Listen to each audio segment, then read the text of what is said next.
Honorable Minister, Information Atta Tarar sir. बिस्मिल्लाहिर्रहमानिर्रहीम। जनाब deputy speaker, बहुत शुक्रिया कि आपने आज दोबारा मौका दिया और जो इस हाउस के अंदर एक इत्तेहाद और इत्तेफाक का मैसेज गया है, ये पार्लिमानी रिवायात और जो पाकिस्तान में जज्बा हुब्बुल वतनी पाया जाता है, ये मैं समझता हूँ कि आला मिसाल कायम हुई है। और मैं ऑपोजिशन बेंचेस पे बैठे साथियों का शुक्रिया भी अदा करता हूँ और उनके इस जज्बे को सलाम भी पेश करता हूँ कि पूरी दुनिया में एक पैगाम गया है कि पूरी कौम इकट्ठी है, पूरी कौम मुत्तहिद है और भारतीय जारहियत को शिकस्त देने के लिए अपनी आर्म्ड फोर्सेस के शाना बशाना खड़ी है। जनाब स्पीकर, कुछ हकायक मैं आपके सामने रखना चाहता हूं जिसमें बुज़दिल और डरपोक दुश्मन जिसने रात की तारीकी में जब हमला किया तो वो बेहतरीन जो दुनिया के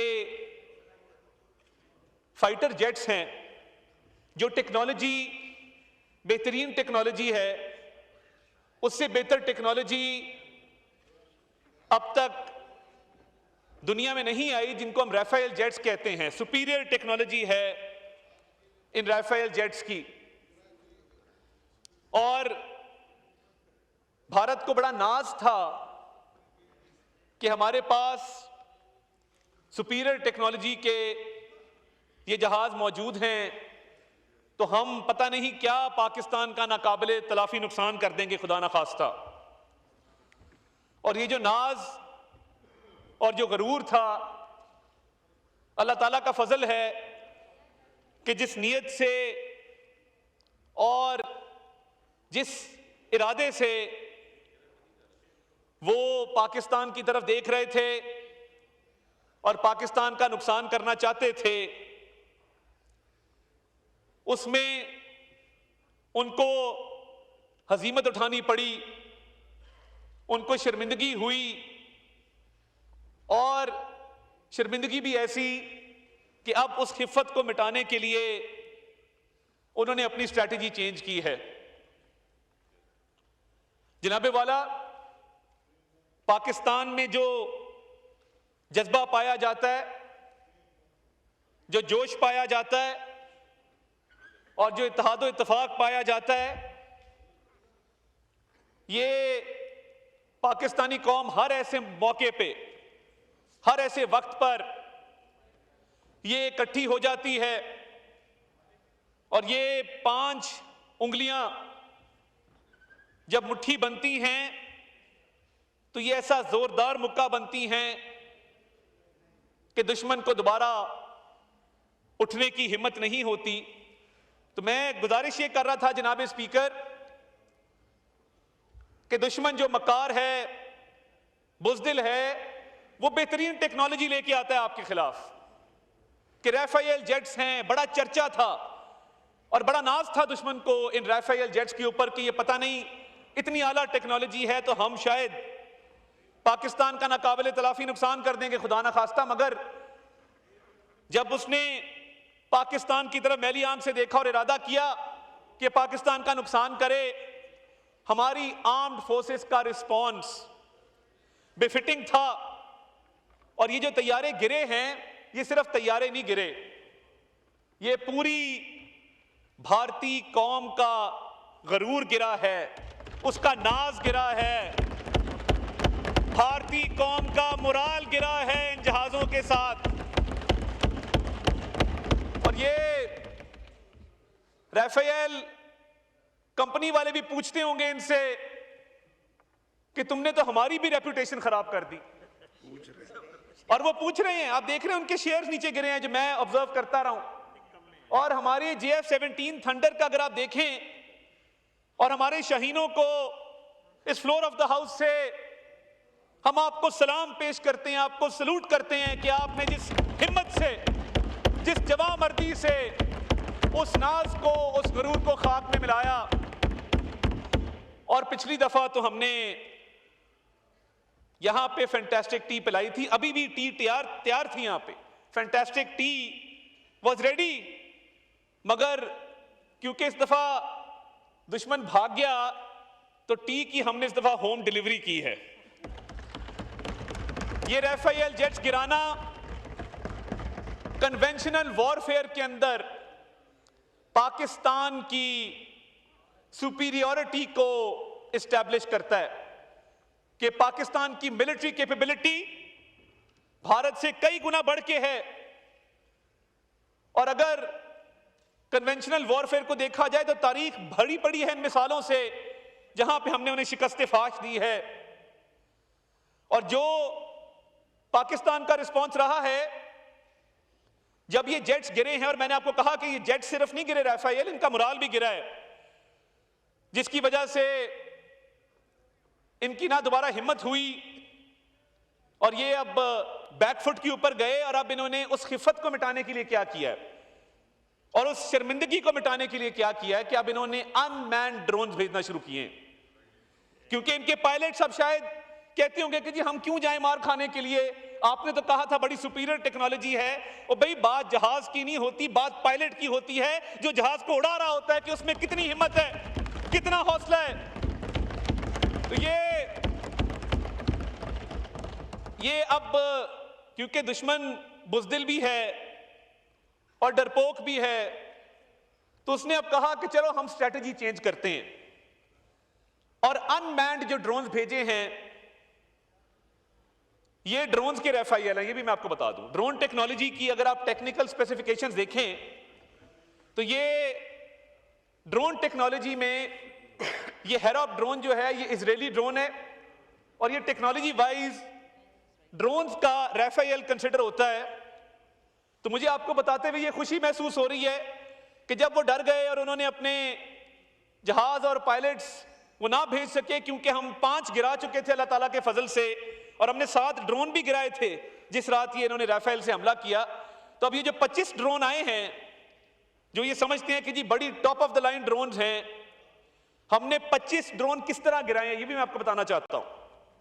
कुछ हमने इनको सॉफ्ट हिट दी है कि इन ड्रोन्स का को जैम करके गिराया गया है, और कुछ ड्रोन्स को हमने हार्ड हिट दी है कि हमने उनको अपनी एयर डिफेंस सिस्टम से हिट करके गिराया है।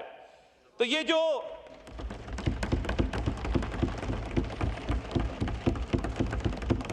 जो भारतीय मीडिया आपको राफेल जेट्स का मलबा दिखा रहा है, और ये हमारी कामयाबी थी कि क्योंकि कन्वेंशनल वॉरफेयर में पाकिस्तान आर्म्ड फोर्सेस का एक सुपीरियरिटी डेवलप हो गई, इस्टेब्लिश हो गई।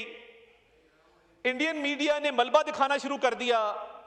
ये छुपाना चाहते थे कि ये मलबा नजर ना आए, मगर मलबा जहाज का कैसे छुप सकता है। तो इंडियन मीडिया ने पूरी दुनिया को दिखा दिया कि पाकिस्तान ने हमारे जहाज गिरा दिए हैं। अब शर्मिंदगी मिटाने के लिए, खिफत मिटाने के लिए आप 100 बहाने कर लें, मगर ये जो मलबा उठा रहे हो, हमारे यहां हमने जो ड्रोन्स गिराए हैं ये जगह जगह वॉर ट्रॉफीज पड़ी है हमारी, जो हम अपने म्यूजियम्स में रखेंगे और अपनी कौम के बच्चों को बताएंगे कि जब भारत जहाज से हमला ना कर सका और उसके हमले को पसपा किया गया, तो ये उसके पायलट्स ने इनकार किया। तो ये अब ड्रोन्स आए थे जो एक एक करके हम गिरा रहे हैं। और मैं पूरी कौम को कहना चाहता हूं कि armed forces are ready, armed forces are capable, और वो हम वक्त तैयार रहते हैं और आपका दिफा मजबूत और महफूज हाथों के अंदर है। और जिस तरीके से एयर डिफेंस सिस्टम ने इन 25 ड्रोन्स को काउंटर किया है through soft hit, through hard hit, ये मलबा गिरा हुआ है वॉर ट्रॉफीज के शक्ल में। और ये सिर्फ हमने एयर टू एयर मार या ग्राउंड टू एयर मार करके एक नई मिसाइल नहीं कायम की कि हम कन्वेंशनल वॉरफेयर में हमारी सुपीरियरिटी है। जो लाइन ऑफ कंट्रोल पे इन्होंने लॉसेस उठाए हैं भारत ने, और मैं आपको बताना चाहता हूं कि लाइन ऑफ कंट्रोल पे ना सिर्फ 40 से 50 इनके हमने भारतीय फौजी हलाक किए हैं, बल्कि जो इनके ब्रिगेड हेडक्वार्टर उड़ाया और आपने वो आग देखी, मैं यूनिट की बात नहीं कर रहा, कन्वेंशनल वॉरफेयर में यह बहुत बड़ी कामयाबी होती है कि आप पूरे ब्रिगेड हेडक्वार्टर को उड़ा दें। इसकी मिसाल आपको बहुत कम मिलेगी जनाब स्पीकर। और जब हमने और ये लाइन ऑफ कंट्रोल पे भारत के खिलाफ जो हमने कामयाबियां हासिल की हैं वो अभी जारी हैं। लाइन ऑफ कंट्रोल पे इन्होंने हैवी लॉसेस उठाए हैं और ये उठा रहे हैं लाइन ऑफ कंट्रोल पे, अभी भी उठा रहे हैं 40 से 50। और देखिए वो कहते हैं दुश्मन भी ज़र्फ वाला हो। हमने तो लाइन ऑफ कंट्रोल पे ब्रिगेड हेडक्वार्टर को टारगेट किया सेल्फ डिफेंस में, क्योंकि इनका अनप्रोवोक्ड अटैक था सिविलियन पॉपुलेशन के खिलाफ। इन्होंने क्या किया, इन्होंने सिविलियन पॉपुलेशन को, औरतों को, बच्चों को निशाना बनाया। और हमने जो रिस्पांस दिया, बिफिटिंग रिस्पांस दिया, तो हमने जहाज गिराए हैं, हमने मिलिट्री इंस्टॉलेशन उड़ाई है लाइन ऑफ कंट्रोल पे, हमने इनके फौजी हलाक किए हैं लाइन ऑफ कंट्रोल पे। ये जवाब होता है और ये मुंह तोड़ जवाब होता है। और मैं, पूरी कौम जाग रही थी, हम भी जाग रहे थे, इंटरनेशनल मीडिया को भी हम एड्रेस कर रहे थे, बता रहे थे। तो जब वो सफेद झंडा लहराता हुआ नजर आया और पूरी दुनिया ने देखा कि वहां से माफी तलब की जा रही है, कहा जा रहा है कि बस कर दो, ब्रिगेड हेडक्वार्टर उड़ा दिया, बहुत हमारा नुकसान हो गया, तो ये सफेद झंडा जब लहराया गया, ये पाकिस्तान की फतह की निशानी थी, ये पाकिस्तान की कामयाबी की निशानी थी। और इन्होंने जो अभी सिखों के खिलाफ कार्रवाई की है, मैं बड़ा क्लियरली आपको बता देना चाहता हूं, इन्होंने, इनका अपना ड्रोन गिरा है उस गुरुद्वारे के ऊपर, और इनका अपना ड्रोन है जिसने वहां पे सिखों का नुकसान किया है, क्योंकि इनको नजर आ रहा था, दुनिया भर से आवाजें उठ रही थी कि कोई सिख पाकिस्तानी फौज के खिलाफ नहीं लड़ेगा। जो सिखों की परसिक्यूशन की गई कनाडा में, यूएस में, ऑस्ट्रेलिया में, पूरी दुनिया देख रही थी। तो इसके पीछे भी इनके मजमूम मकासद हैं कि सिखों को टारगेट करो, उनके जज्बात उभारो पाकिस्तान के खिलाफ। Let me make it very clear कि ये सिविलियन को टारगेट करना ये आपका वतीरा होगा। हम कभी सिविलियंस को टारगेट नहीं करते। हम जंग के अंदर भी आला ज़र्फी की मिसालें कायम करते हैं। हम जंग के अंदर भी जानते हैं कि दुश्मन को जवाब किस तरह देना है। ये इधर भी सिविलियन पॉपुलेशन को अटैक कर रहे हैं, अपनी टेरिटरी में भी कर रहे हैं।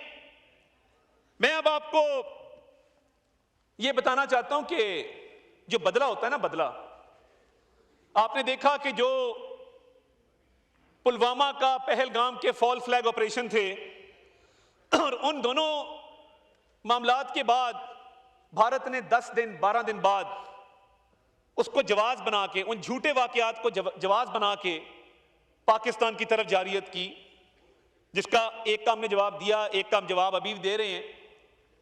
तो ये जवाब पाकिस्तान की तरफ से, वो अंग्रेजी में कहते हैं revenge is a dish best served cold, ladies and gentleman. और कल नेशनल सिक्योरिटी कमेटी ने यह बात वाज़ेह कर दी है कि आर्म्ड फोर्सेस को पूरा इख्तियार दे दिया है कि at a time place of their choosing वो भरपूर इसका जवाब देंगे।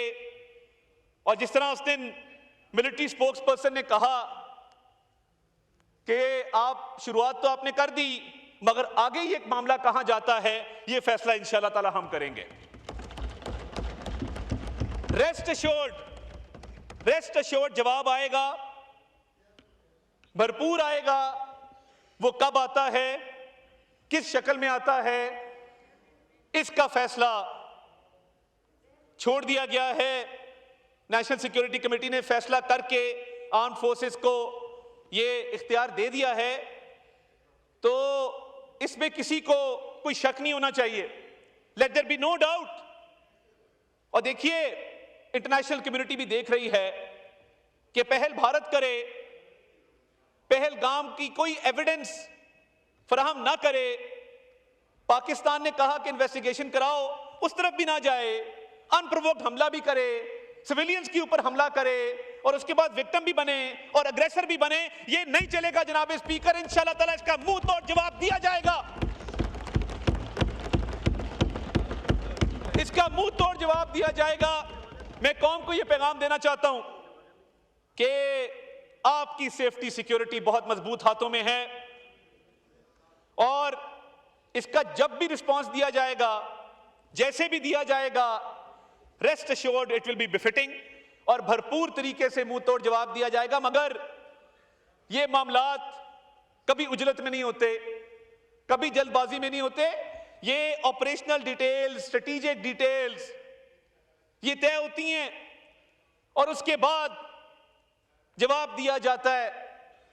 तो ये हमारा बुज़दिल दुश्मन जो अब अनमैन्ड ड्रोन्स भेज रहा है अपनी शर्मिंदगी मिटाने के लिए, खिफ़त मिटाने के लिए, वो किसी भूल में ना रहे। पाकिस्तान ने अल्हम्दुलिल्लाह